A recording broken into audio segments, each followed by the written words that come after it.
Eu quero pedir que você abra sua Bíblia, por gentileza. Eu quero deixar aqui uma reflexão da palavra de Deus nesta noite.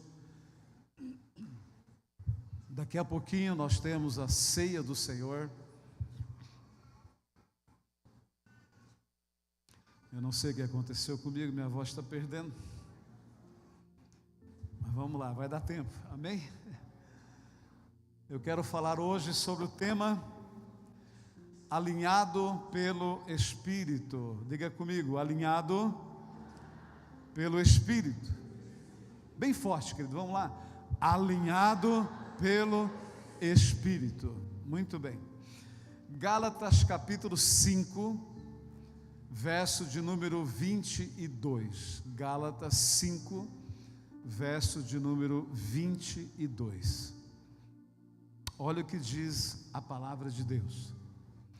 Mas o fruto do Espírito é o amor, o gozo, a paz, a longanimidade, a benignidade, a bondade, a fidelidade, a mansidão, o domínio próprio. Contra essas coisas não há lei. Amém? Está aí o texto, Gálatas capítulo 5, versos de número 22 e 23. Muito bem. Todo culto de Santa Ceia, nós separamos uma reflexão de edificação para a igreja, né? Um culto mais de ensino, liberação de uma palavra de crescimento e de amadurecimento à igreja, visto que estamos no ano de ativação. E creio que nesta noite, mais uma vez, seremos ativados, fortalecidos, renovados, amadurecidos nesta questão de estarmos alinhados a nossa vida, ou todas as áreas da nossa vida, sejam caráter, personalidade, temperamentos, estejam alinhados pelo Espírito. Amém? Então, eu quero pontuar aqui algumas observações sobre esse fruto do Espírito que Paulo menciona aí. Primeiro, Paulo fala sobre o amor, não é isso? Que um dos frutos do Espírito é o amor. Ele fala sobre 9, mas ele fala sobre o amor. E é o primeiro, né? Primeiro é o amor. Lembra que a palavra diz que Jesus disse lá em João capítulo 15, verso 12, que vos ameis uns aos outros, assim como eu vos amei. O amor é o primeiro mencionado, e para entendermos um pouco melhor sobre ele, nós temos que lembrar um pouco daquilo que Paulo, ele escreve ali aos Coríntios, no capítulo 13 da sua primeira carta, quando ele fala sobre o verdadeiro amor, que podem haver línguas, né? Uma série de manifestações do Espírito, mas se não houver amor, não tem valor, porque o amor, ele é fundamento. Então, um homem, uma mulher que tem a presença do Espírito Santo, o fruto do Espírito, amor, ele precisa manifestar. Nós precisamos amar. O outro fala sobre a alegria, ou algumas versões falam sobre o gozo, né? É a mesma coisa. Então, a alegria é uma consequência do amor. Só que esta alegria não é uma alegria superficial, nem também significa que há ausência de qualquer tipo de dificuldade ou de aflição. Mas é aquilo que Pedro, ele fala lá em primeira carta, no capítulo 1, verso 8. Ele diz que é inefável e é gloriosa a alegria de Deus. Então, a alegria produzida pelo Espírito em nós faz com que nós nos alegremos, mesmo diante da dor. Que tremendo isso, né? O amor nos chama para amar inimigos. A alegria do Espírito nos deixa alegres, mesmo diante da dor. Depois, o terceiro fruto do Espírito é a paz. E você vai ver nos Salmos quantas referências sobre paz, né? Mas a paz é aquilo que Deus nos dá, independente se você está ou não. Ele é paz, Ele tem paz para nos dar. E a paz é algo que tem poder para mudar a nossa vida, mudar o nosso comportamento. E quando nós alcançamos esta paz, nós também desejamos compartilhar para que outros também tenham esta genuína paz que Cristo, Ele conquistou na cruz, quando Ele diz: eu vos deixo a minha paz, não vou lá dou como o mundo dá, porque a paz que o mundo dá, ela é passageira, mas a minha não, a minha é eterna. Então, um homem ou uma mulher que tem o Espírito Santo, ele tem paz. Primeiro, ele tem amor. Segundo, alegria. Terceiro, paz. Quarto, longanimidade. Diga comigo, longanimidade. Longanimidade é a paciência, né? Na vida daquele que já foi regenerado. Ou seja, o longânimo, ele demora em irar, ele suporta erros e ofensas por muito tempo. O longânimo, ele suporta dificuldades sem reclamar, ele mantém a calma. O longânimo, ele suporta, né? Ele tem calma e ele produz, gera calmaria onde há tempestades, onde há, né, pessoas extremamente apavoradas. Mas o longânimo, ele sabe gerar esta paciência, esta calma. Ele dificilmente reclama. Depois, o quinto, Paulo fala sobre a benignidade. Sabemos que o nosso Deus manifesta benignidade. A benignidade é a bondade na prática, é demonstrar bondade nas atitudes. E depois, a bondade. A bondade é o caráter de Deus, é o atributo de Deus, porque Deus é bom, o tempo todo Ele é bom. E benignidade são os frutos de quem é bom. Amém? E o sétimo é a fidelidade. A fidelidade é a qualidade de uma pessoa que é leal, constante, firme e digno de confiança. Então nós fomos chamados para sermos leais e fiéis, não somente fiel a outra pessoa, mas fiel a Deus, porque a fidelidade de Deus, ela não muda. Deus é fiel. A Bíblia diz que ainda que eu seja infiel, Ele permanece fiel. E o oitavo fruto é a mansidão. A mansidão é o oposto da agressividade, da raiva, da violência. É ser gentil com os outros. É onde revela o fruto do Espírito. É quando nós imitamos o Senhor, porque o Senhor, Ele era manso. É ter a força e o domínio próprio sobre o controle. A Bíblia diz que Moisés foi um homem manso. Não teve ninguém tão manso quanto Moisés. E olha que ele matou um egípcio lá e escondeu na areia. E olha que ele foi forte, firme em muitas situações. Mas ele era um homem manso. Era o atributo dele. Amém? E o último, o domínio próprio. Pergunta para o teu irmão: você tem domínio próprio? É a capacidade de controlar os desejos, impulsos, emoções. É a capacidade de se conter a si mesmo. É de governar, ter o seu domínio próprio, submeter as nossas vontades à vontade e à obediência de Deus. Então, queridos, na minha introdução, os 9 dons, os 9 frutos do Espírito, eles devem ser manifestos na nossa vida como filhos de Deus. Nós cantamos nesta noite, já não somos mais órfãos, mas somos filhos de Deus.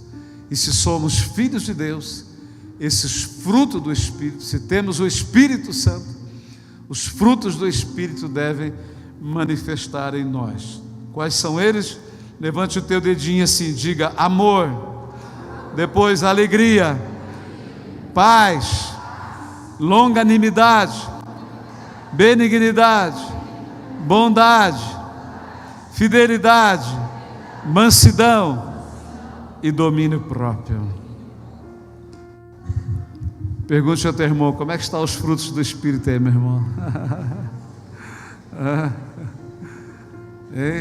Lá no trânsito, quando alguém dá uma fechada em você, como é que fica a mansidão e o domínio próprio? Como é que fica? Aleluia! Muito bem. Agora, queridos, esses frutos, preste bem atenção agora. Esses frutos do Espírito, eles são do Espírito. Mas eles devem manifestar em nós, porque nós temos o Espírito. Paulo escreve dizendo: não sabeis vós que sois o templo de Deus e que o Espírito Santo habita em vós? Então, se o Espírito Santo habita em mim, habita em você, esses frutos do Espírito devem manifestar em nós e através de nós. Agora, como que isso pode acontecer? Diga comigo: o Espírito Santo, ele trabalha em nós. Amém? O Espírito Santo trabalha em mim, trabalha em você constantemente para forjar-nos, para esmerilhar-nos, para lapidar-nos, para transformarmos, a fim de que esses frutos possam ser manifestos na nossa vida.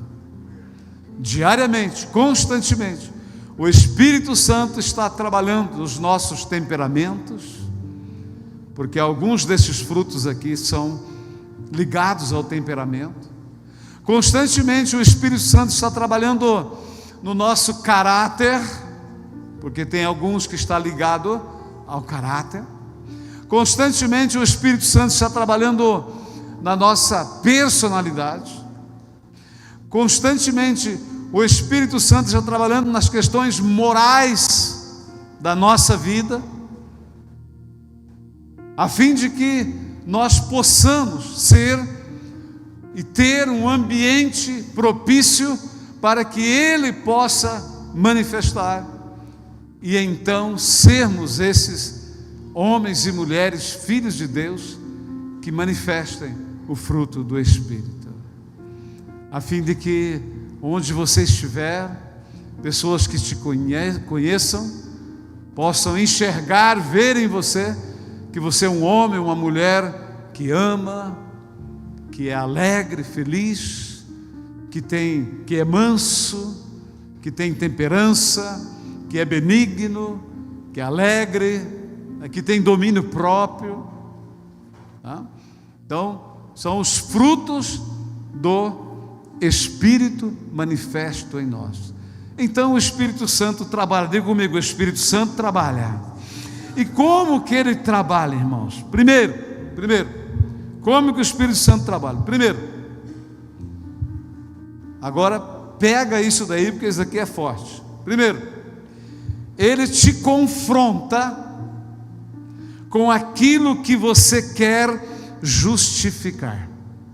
Eu vou repetir.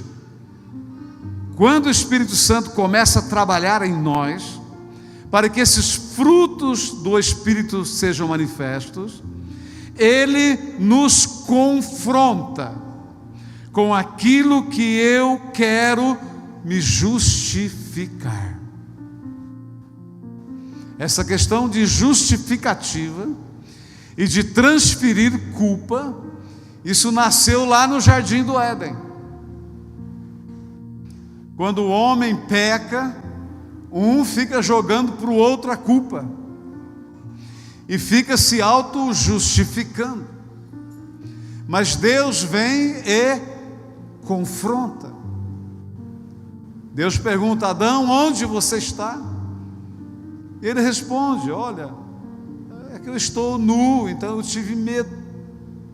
Ele se esconde. Então Deus começa a confrontar e diz: olha, por acaso você comeu do fruto da árvore que eu disse que não poderia comer? Aí começa a justificativa diante de um confronto. Não, é a mulher que o Senhor me deu, ela comeu e me deu para comer. Aí a mulher diz: não, foi a serpente que me enganou. Queridos, quantas vezes nós somos confrontados e a gente sempre usa uma justificativa? Confronto é alinhamento com a verdade. Agora, confronto não é afronta, porque a afronta gera ofensas, desrespeito, humilhação e comportamento agressivo na vida daquele que é afrontado. Mas o confronto, ele gera transformação, restauração, arrependimento e abre um caminho para libertação.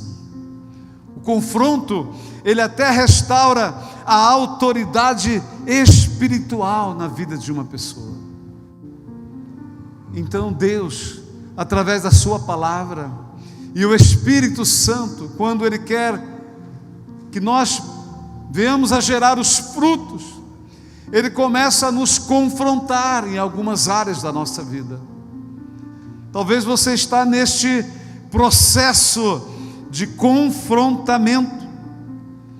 Receba com alegria e permita Deus trabalhar na sua vida. Ele está querendo extrair o melhor de você.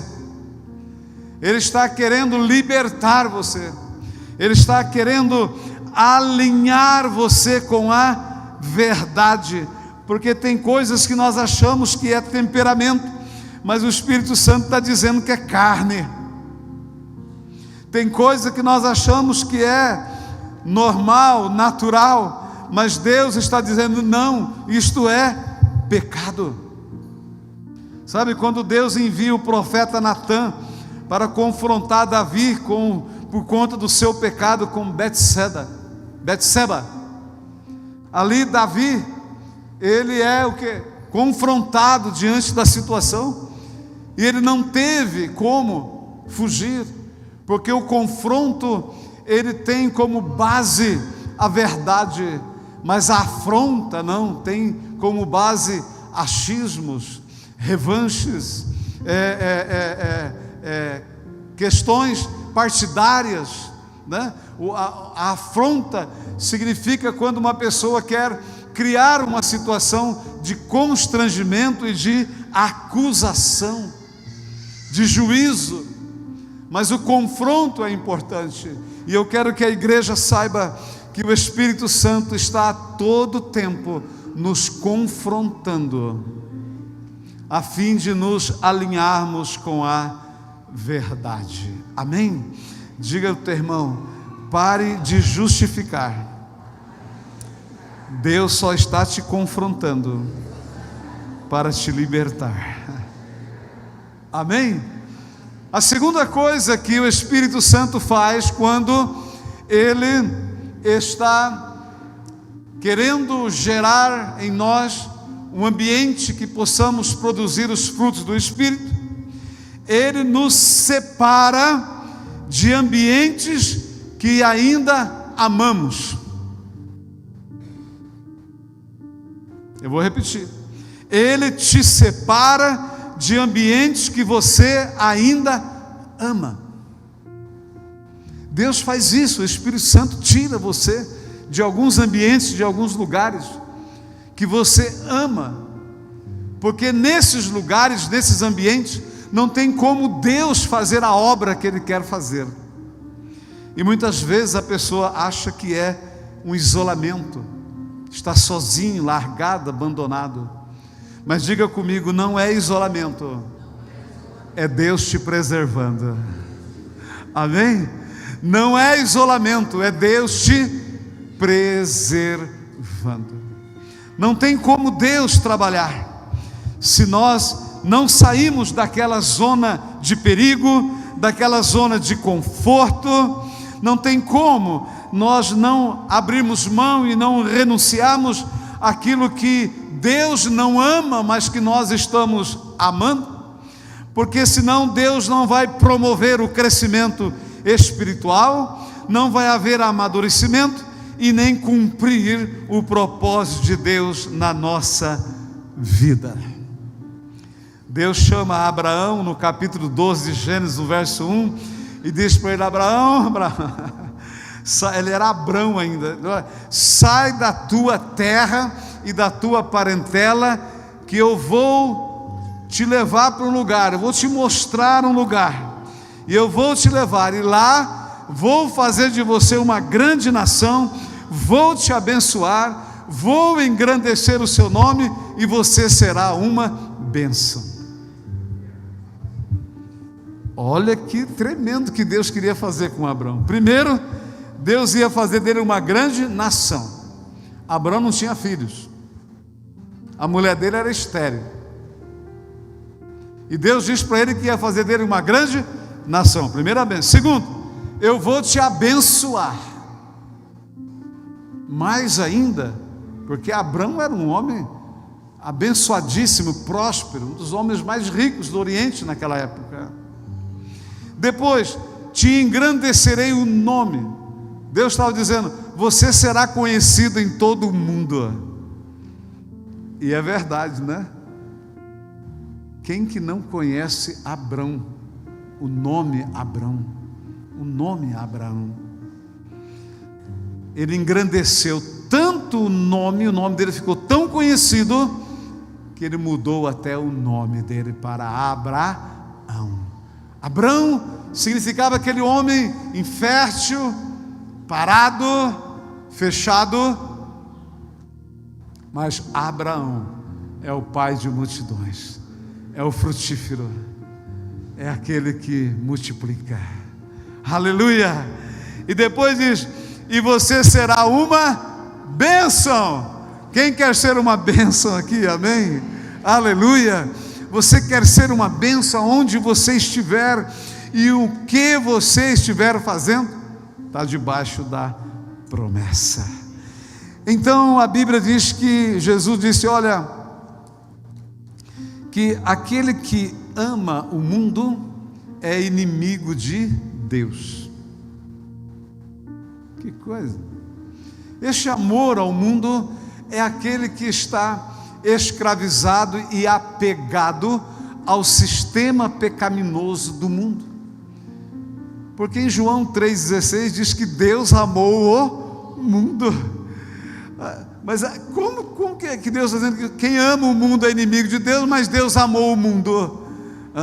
Então são duas situações. Agora, Deus amou o mundo de tal maneira, amou aquele que está no mundo, perdido, em pecado, escravizado, sem chance alguma. Deus o amou e enviou a Jesus. Então, muitas vezes, para cumprir em nós os frutos do Espírito, o Espírito Santo nos separa, nos tira, nos arranca de lugares que ainda estamos apegados. Eu tive essa experiência na minha vida profissional. Quando eu estava no auge da minha vida profissional com a minha empresa, ganhando muito bem, Deus me chamou. E o chamado foi forte e audível. E foi um chamado para renunciar tudo, para deixar tudo, para servi-lo. E eu endureci. E eu resisti.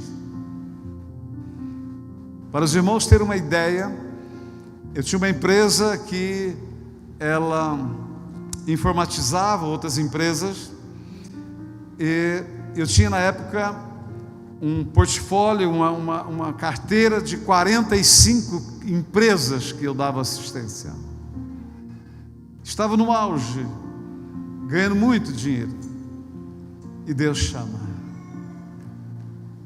E aquele período que eu resisti, que eu não queria, talvez mais para frente, Deus começou a me tirar isso daqui, ó. Deus foi tirando, foi tirando. Pedi um, perdi dois, dali a pouco pedi mais um, que era um das grandes empresas, e foi. Perdi 10, perdi 15, perdi 20, perdi 30, perdi 35, e foi perdendo. Quando eu fiquei com 5 clientes, falei: Deus, eu vou. Agora eu vou. Foi um tempo de isolamento, um tempo que Deus me separou, me tirou. Não tinha como Deus me usar naquilo que eu estava fazendo, porque eu amava muito o que eu fazia. E naquele tempo, já havia mais de um ano que eu estava gerando um discípulo que trabalhava comigo, e ele já fazia os sistemas tanto quanto eu. E então eu peguei aqueles 5 clientes que eu tinha e toda a empresa que eu tinha e dei a ele, e o abençoei. E eu vim, e Deus me trouxe, e estou até hoje aqui. Acredito que amanhã também, até a vinda do Senhor Jesus. Ele me levou para um isolamento. Se eu ganhava 100, na obra eu vi ganhar 10. Todo perfil, todo status, toda posição, tudo que eu tinha teve que mudar, teve que adaptar. Todo padrão que a gente vivia teve que mudar. Não chora não, amor, já passou. Amém? A gente tinha uma motinha 125 cilindrada, daquela primeira, pastor, vermelhinha, Honda. O banco dela era desse tamanhozinho assim. Nós íamos evangelizar, eu e a pastora. Metade dos nossos bumbuns ficava tudo para fora da moto, e a gente ia todo dia, né, evangelizar, fazer a obra de Deus. Tinha uma favela em Prudente que nós íamos fazer evangelismo, e depois fazíamos o culto, que tinha uma passagem, um vale. E interessante que o culto era do lado de lá do vale, e para passar naquele vale precisava de autorização, né? Os que comandavam o lugar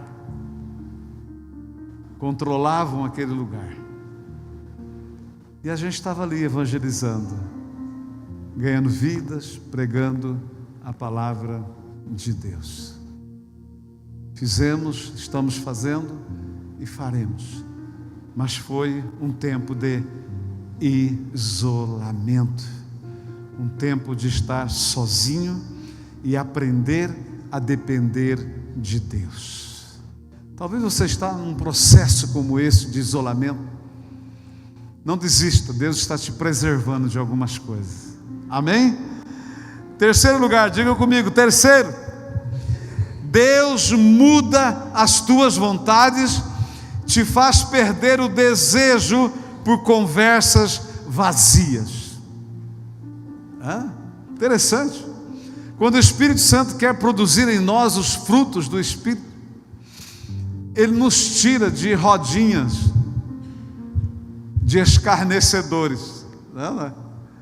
Ele nos tira de conversinhas levianas, de conversas de baixo calão, de piadinhas, de fofoqueiras, de fofocas, de coisas vazias, coisas que não edificam.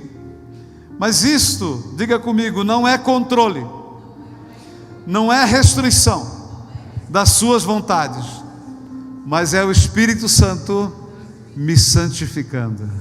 Amém? Quando Deus, o Espírito Santo, te tira de lugares que estão te fazendo mal, lugares que estão produzindo oportunidades para você enfraquecer, lugares poluídos, lugares que não agradam a Deus, Ele não está te restringindo, Ele não está te oprimindo, Ele não está controlando a sua vida, fazendo com que você seja um escravo manipulado por Ele, não, mas Ele está santificando você, está te santificando, porque a palavra de Deus diz que segui a paz com todos e a santificação, sem a qual ninguém verá o Senhor. E Paulo escreve aos Tessalonicenses dizendo que Deus não nos chamou para a impureza, e sim para a santificação.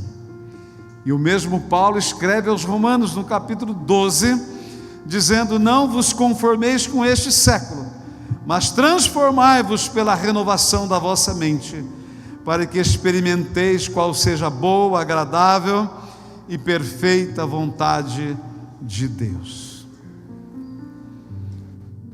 Então, se porventura você estiver neste ponto deste processo, de que você está perdendo a vontade, o desejo de estar em determinados lugares ou com certas pessoas, falando sobre determinados assuntos, é porque Deus está te santificando, amém? É porque Deus está te purificando. Você está num processo de santificação. As pessoas do seu convívio vão estranhar, vão especular, vão até te confrontar e dizer, perguntar: escuta, você já não conta mais aquela piadinha de besterol, por quê? Né? Escuta, você não... a gente está falando mal do pessoal aqui, você não está mais junto com a gente, você não tem nenhuma fofoca nova aí, né? Uma atualização. Conhece o Crente News, né? O crente que sempre tem uma informação nova, né?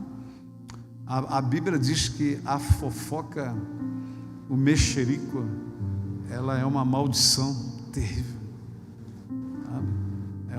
é uma maldição horrível, destrói as pessoas, destrói o outro, amém? Eu sempre usei, depois de um bom tempo que eu conheci, eu sempre usei o seguinte método: alguém chegar e dizer: escuta, eu preciso contar uma fofoca para você de alguém. Eu digo: pode contar, mas eu vou contar para ela que você contou. Amém? Porque a pessoa que falar mal de alguém para você, com certeza ela falará mal de você para alguém. Amém? Precisamos, vai pegando aí, precisamos evitar ter comunhão e aliança com pessoas que andam com pessoas que falam mal e que não gostam de você.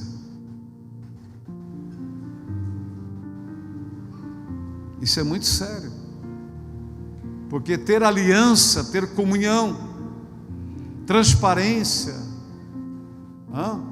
abrir o coração para as pessoas, é um exercício da mais alta confidência. Quando alguém abre o coração seu, dele para você, ele está confiando não somente na sua pessoa, mas no conselho, na direção, na orientação que você pode dar. Está acreditando que você tem cura, tem libertação, tem destino, tem um alívio para ela. Amém, queridos? Nós temos isso como nosso princípio, como pastor, que nós ouvimos e conhecemos as lutas, as guerras, as dificuldades que muitas pessoas passam, e são assuntos que devem ser sigilosos, profundamente blindados, porque são dores de almas que, sabe, foram feridas, machucadas, traídas, e elas vieram em busca de uma resposta, de uma cura para a sua dor. Então, queridos, é nesta hora que a gente precisa permitir que o fruto do Espírito possa fruir. E para fruir, eu preciso ter passado pelo processo da santificação. Então Deus está te tirando de alguns lugares, da vida de algumas pessoas, do círculo de alguns tipos de amizade. Não é porque Ele quer que você seja inimigo delas, é porque o propósito que Ele tem na sua vida não tem como cumprir se você não estiver santificando.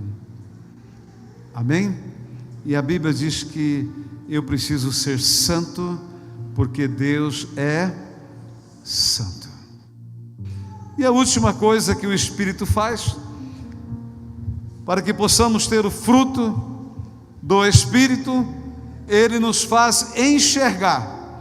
Ele mostra que o problema nem sempre é do outro, mas ele é meu. Queridos, este processo aqui é tremendo. Eu acredito que uma das maiores dificuldades que o Espírito Santo encontra na vida das pessoas, para que elas manifestem os frutos, é porque as pessoas não admitem que o problema é ela e não é o outro. Essa transferência de culpa, ela é milenar, ela faz parte do caráter, faz parte do DNA do pecador. E nós nos convertemos, somos filhos de Deus, e precisamos dar uma chance para nós mesmos, porque é fácil você olhar no espelho e manter uma aparência de santidade, mas precisamos exercitar uma autorreflexão sem filtro, embasada nos princípios da palavra de Deus. Então, quando o Espírito Santo nos faz enxergar que o problema não é sempre do outro, mas ele pode ser meu, ele não está querendo me autocondenar, não é uma auto-ofensa, mas é um autoconfronto. Diga comigo, não é uma autocondenação, nem uma auto-ofensa, mas é um autoconfronto.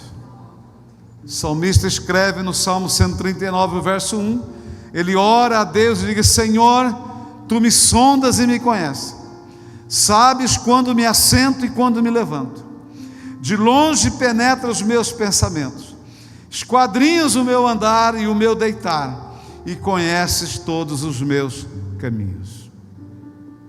Amém? Então, será que em todas as situações, em todas as circunstâncias, sempre o problema está no outro? Até onde eu tenho culpa, até onde eu tenho que responder por todo aquele quadro, aquela situação que foi gerada. Então, o Espírito Santo que trabalha em nós, ele nos faz enxergar, ele abre os nossos olhos espirituais, e a gente começa a entender que eu não estou sempre certo, que eu sou passivo de erro, que sou pecador, que eu preciso compreender e entender que ainda não sou e nunca serei perfeito como Deus é, puro e santo como Deus é. Embora o processo de santificação, ele quer arrancar de mim toda a possibilidade de me afastar de Deus, e ele quer me levar até a presença de Deus para que eu me pareça com Deus o mais próximo possível. Quero ir mais fundo, leva-me perto, onde eu te encontro, no lugar secreto. Olha, chega a arrepiar. Amém? Aos teus pés, Senhor. É ali. Esse é o lugar daqueles que estão em processo de santificação. Então Deus, o Espírito Santo, trabalha em nós desta maneira, para que aqueles frutos possam ser manifestos. Só lembrando, a primeira coisa que ele faz é, quem lembra? Confronta aquilo que eu quero justificar. Segundo, ele me tira de ambientes que ainda eu amo. Terceiro, ele muda as minhas vontades e me faz perder o desejo por conversas vazias, não saudáveis. E último, ele me faz enxergar, me mostra que o problema nem sempre é do outro, mas ele é meu. Quais áreas da nossa vida ainda precisa ser alinhada com a palavra e com a vontade de Deus? O que ainda está bloqueado na minha, na sua vida, e precisa romper para que você possa alcançar e conquistar as tuas tão esperadas vitórias? O que precisa ser rompido? Não há resultados diferentes agindo da mesma forma. É necessário mudanças e profundas transformações. Mudanças de mente e mudança na mente irão gerar resultados extraordinários, ainda que você esteja no mesmo ambiente. Porque uma mente transformada, ela tem poder de mudar ambientes, de mudar a visão e os comportamentos. Então, deixe o Espírito Santo trabalhar na sua vida. Às vezes dói, às vezes aperta, confronta, ele nos coloca na parede, ele nos mostra algumas coisas, ele nos tira do lugar do conforto, da zona de perigo, ele nos deixa isolado de tudo e de todos, mas isso faz parte do trabalho que ele está operando em nós. É necessário o operar de Deus em nossas vidas. Existe gravidez boa, bem-sucedida, que tudo vai bem, mas existem trabalhos de parto de risco, é ou não é?